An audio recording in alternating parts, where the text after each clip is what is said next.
ఈ దువ్వాడ శ్రీనివాస్ది వీళ్ళది latest development ఏంటంటే నిన్న దివ్యల మాధురి అని ఆమె అనఫిషియల్గా దువ్వాడ శ్రీనివాస్కి భార్య అని చెప్పచ్చు. అంటే పెళ్ళి అనేది లేదు కానీ కలిసి ఉంటున్నారు గత 2 ఏళ్ళ నుంచి సహజీవనం చేస్తున్నారు. లీగల్గా భార్య అయిన వాణితో ఆయన కలిసి ఉండట్లేదు 2 ఏళ్ళ నుంచి. సో లీగల్గా విడాకులు తీసుకోలేదు. ఆమె ఆల్రెడీ ఈయనకి వ్యతిరేకంగా నిలబడాలనుకునింది, దాన్ని మళ్ళీ వాళ్ళు ఏదో మార్చారు, డబ్బులు ఏదో ఖర్చు పెట్టించారు, ఇవన్నీ జరిగాయి. ఆయన ఏం చెప్తున్నాడంటే నేను ఈ దివ్యల మాధురి ఎవరో కాదు, ఆమె డ్యాన్స్ టీచరు, ఆమె నాకు పరిచయం చేసింది నా భార్య వాణిని. పరిచయం చేసిన తర్వాత నాకు ఆ అమ్మాయికి అఫైర్లు ఉన్నాయని ఈమె క్రియేట్ చేసి పుకార్లు క్రియేట్ చేసింది. దాంతో ఆ అమ్మాయి ఆల్రెడీ అమ్మాయి ఇష్యూస్లో, అమ్మాయికి పెళ్ళయింది, 3 పిల్లలు. ఆ అమ్మాయి ఇష్యూలో ఉండి దీన్ని ఈ ప్రచారాన్ని తట్టుకోలేక తన ఆత్మహత్యకు పాల్పడింది.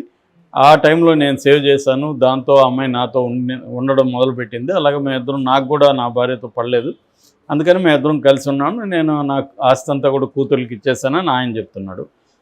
ఈమె వాణి ఏమో అతను అంతా అబద్ధాలు చెప్తున్నాడు, ఆమె నా భర్తని ఇది చేసింది అని ఆమె చెప్తుంది. సో వాళ్ళ నాన్న ఎవరు, మన వాణి వాళ్ళ నాన్న కూడా సంపతి రాఘవరావు, ఆయన కూడా రంగంలోకి వచ్చాడు నిన్న. ఆయన ఏమంటున్నాడు, అసలు ఈ దువ్వాడ శ్రీనివాస్కి ఆస్తి అంతా నేనే ఇచ్చానని అతను అంటున్నాడు. సో ఈమె దివ్యల మాధురి, ఆమె కూడా ప్రెస్తో మాట్లాడింది. ఆమె కూడా ఈ దువ్వాడ శ్రీనివాస్ చెప్పిన స్టోరీని ఆమె చెప్పింది. నేను డ్యాన్స్ టీచరు, నన్ను ఈమె పరిచయం చేసింది, ఆ తర్వాత ఆమె నా మీద ప్రచారం చేస్తుంది, అందుకని దువ్వాడ నన్ను కాపాడాడు, is a friend, philosopher, guide, ఈ రొటీన్ ఒక డైలాగ్ ఉంటుంది, అది ఆమె చెప్పింది. సో నేను లీగల్గా అయితే నేను భార్య కాదు, కానీ మేము లీగల్గా తీసుకున్నప్పుడు మేము ఇద్దరేమీ నేరం చేయట్లేదు, ఎందుకంటే కలిసి ఉండొచ్చు అని సుప్రీంకోర్టు కూడా చెప్పింది అనేది వీళ్ళు అంటున్నారు. దీనికి తెలుగుదేశం మీడియా లీగల్గా కరెక్ట్ కావచ్చు కానీ మోరల్గా కరెక్టా అని వీళ్ళు తొక్కలో మోరల్, ఎవడికి మోరల్, తెలుగుదేశం వాళ్ళకి మోరల్స్ ఉన్నాయా? అసలు ఏ రాజకీయ పార్టీనైనా మోరల్స్ మాట్లాడే హక్కు ఏ రాజకీయ పార్టీకి ఉంటుంది? వీళ్ళేమో దాన్ని మోరల్స్ అని ఈ యాంగిల్లో వీళ్ళు ఆర్టికల్స్ రాస్తున్నారు, చర్చిస్తున్నారు. నిజానికి ఇక్కడ మోరల్స్ పాయింట్ ఆఫ్ నుంచి డిస్కస్ చేయడమే రాంగు. ఎందుకంటే వాళ్ళిద్దరికీ కుదరినప్పుడు వాళ్ళు విడిపోతారు. దాంట్లో నువ్వు మోరల్స్ ఏం మాట్లాడతావు, నువ్వు ఏమని మాట్లాడాలి మోరల్స్?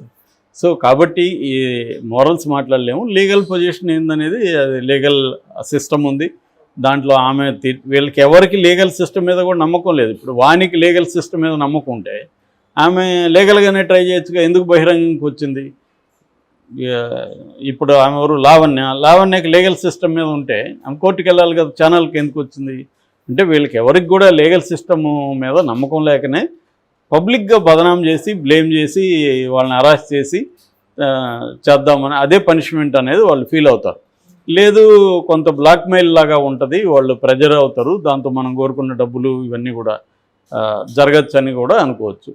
ఏదేమైనా అది నిన్న ఈ దివ్యల మాధురిది ఒక యాక్సిడెంట్ జరిగింది. ఆమె టెక్కల నుంచి పలాసకి తన స్కోడా కార్లో తనే డ్రైవ్ చేసుకుంటూ వస్తుంటే లక్ష్మీపురం టోల్గేట్ దగ్గర ఆగి ఉన్న ఒక మారుతి కార్ని, ఇగ్నిస్ అనుకుంటా, కార్ని గుద్దినప్పుడు ఈమె బెల్ట్ వేసుకొని ఉంది, ప్లస్ ఎయిర్ బ్యాగ్స్ ఓపెన్ అయినాయి. దానివల్ల ఈమెకి సివియర్ గాయాలేం లేదు, బాగానే ఉంది. హాస్పిటల్లో కూడా మాట్లాడుతుంది, చిన్న గాయాలైనాయి.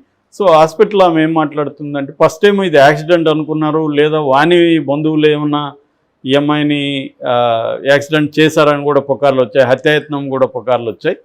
అయితే ఆమె టీవీతో, పోలీసులతో మాట్లాడుతుంది, నేనే ఇది యాక్సిడెంట్ కాదు, నేను కావాలనే గుద్దాను, చనిపోదామనే గుద్దాను, సో నన్ను ఇప్పుడు కూడా కాపాడకండి మీరు అని చెప్తుంది. ఎందుకు చేసావని అడిగితే, నన్ను బదనాం చేస్తే పర్లేదు, నేను ఇన్వాల్వ్ అయినాను కాబట్టి నన్ను చేయొచ్చు, కానీ నా పిల్లలు, వాళ్ళు 3 పిల్లలు, వాళ్ళని కూడా లాగుతున్నారు, వాళ్ళ మీద దుష్ప్రచారం చేస్తున్నారు, వాళ్ళు చాలా బాధగా ఉన్నారు, దాన్ని నేను చూసి తట్టుకోలేకపోయాను, అందుకని చచ్చిపోదామని, నేను చచ్చిపోతే ఈ సమస్య సాల్వ్ అవుతుందని ట్రై చేశానని చెప్తుంది. ఆమె ఆల్రెడీ ఆమె కొంత ఆత్మహత్య నేచర్ ఉన్నట్టు కనబడుతుంది. ఎందుకంటే గతంలో కూడా ఆమె ఆత్మహత్య చేసుకున్నప్పుడే కదా తను కాపాడాడని మనకు తెలిసింది. సో ఈ కాంటెక్స్ట్లో మళ్ళీ ఆమె ఆత్మహత్య వైపు వెళ్ళడం అనేది ఒక ఇందులో విషాదమైన అంశము. ఏదేమైనా ఆమె ప్రాణాలతో అయితే బయటపెట్టింది. ఇప్పుడు ఇది ఇంకా సాల్వ్ అవుతుందా, ఇంకా కంటిన్యూ అవుతుందా? ఎందుకంటే దీన్ని సాల్వ్ కానికుండా చూసుకునే మీడియా బలంగా ఉంది. తెలుగుదేశం వాళ్ళు దీన్ని మ్యాక్సిమం పెంచి పోషిస్తారు. మొన్నటి వరకు విజయసాయి రెడ్డి ట్రై చేశారు. సో అది అయిపోయింది. ఇప్పుడు విజయసాయి రెడ్డి ఏమైందో ఎవడికి తెలియదు, దాన్ని పక్కన పెట్టేశారు. ఇప్పుడు ఇది తీసుకున్నారు. అంటే తెలుగుదేశంకి ఉన్న లక్ష్యం ఏంటి? 5 ఏళ్లలో వైసీపీని ఇటు జనాల్లో లేకుండా చూడాలి, ఫిజికల్గా వాళ్ళని బలహీనం చేయాలి, జగన్ని జైలు వేసేయాలి, వాళ్ళ మీడియాను మూసేయాలి. ఇట్లా వైసీపీకి సంబంధించి సర్వశక్తుల్ని వీక్ చేసేసి దాన్ని లేకుండా చూసుకోవాలి. 2029కి బాగా బలహీనం చేసేస్తే మనం సునాయాసంగా గెలవచ్చు అనేది తెలుగుదేశంకి ఉండదు. అది ఎవరికైనా అధికారంలో ఉన్న పార్టీకి అదే లక్ష్యమే. బీజేపీకి ఇప్పుడు అదే లక్ష్యమే కదా. ప్రాంతీయ పార్టీలని తొక్కేయాలి, కాంగ్రెస్ని తొక్కేయాలి, మనం అధికారంలో ఉండాలనేది మోడీకి ఉన్న లక్ష్యం. అదే లక్ష్యం వీళ్ళకి కూడా ఉంది. సో ఈ యాంగిల్లో వీళ్ళు వైసీపీలో ఏమాత్రం దొరికినా దాన్ని బ్లోఅప్ చేసి పెంచి పెద్దది చేసి చేస్తున్నారు. అదేదంటారు కదా, కోతిపుండ్ర బ్రహ్మరాక్షస్ అని చిన్న గాయాన్ని బాగా కిలికి వదిలిపెడుతున్నారు. వీళ్ళకి ఇంకొకటి వచ్చే వరకు ఇది చేస్తుంటారు, ఇంకొకటి వచ్చినాక దీన్ని పక్కన పెట్టేస్తారు. కాబట్టి అంతవరకు వీళ్ళు తట్టుకోవాలి. మరి ఏం జరుగుతుందో చూడాలి. అతను కూడా బాగా డిస్టర్బ్డ్ క్యాండిడేట్ లాగా ఉన్నాడు. దువ్వాడ ఆయన కోపంగా ఎగరడం కానీ అవన్నీ కూల్గా సాల్వ్ చేసుకునేటివి కనబడలేదు. అంటే డ్రామాకు కావాల్సిన లక్షణాలు వీళ్ళు ముగ్గురులో ఉన్నాయి. వాణి అట్లాగే ఉంది, శ్రీనివాస్ అట్లాగే ఉన్నాడు, ఈమె దివ్యల ఏమైతే ఇంకా సినిమాటిక్గా ఉంది. ఇప్పుడు ఆమె రీల్స్ కూడా బయటకు వచ్చాయి. ఆమె అల్లరనే ఖడ్గంలో సాంగ్ రీల్ ఒకటి బయటకు వచ్చింది.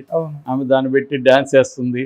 సో జనాలకు కావాల్సిన మసాలా అంతా వీళ్ళు, ఒక కుటుంబ కథా చిత్రానికి సంబంధించిన మసాలా అంతా వీళ్ళు ముగ్గురు ఇస్తున్నారు. ఇది ఎంతకాలం జరుగుతుందనేది చూడాలి.